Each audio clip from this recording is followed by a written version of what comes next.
How to mute group notifications on Signal. Hi everyone, welcome back to another video from Wake&Tech.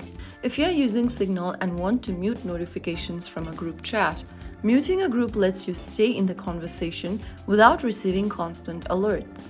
Firstly, open up the Signal application on your smartphone and then open up the group conversation you want to mute. Once you open up the group conversation, tap the group name at the top of the screen to open the group settings.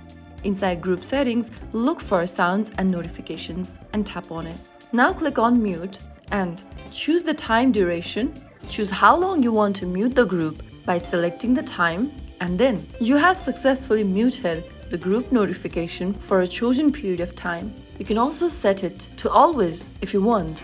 After you've done that, you have successfully muted the Signal group notification. You can unmute the group at any time if you want to start receiving notifications again. So that is how it's done. If you found the video helpful, don't forget to like, share and subscribe to our channel. I will be back again in the next video. Thank you for watching.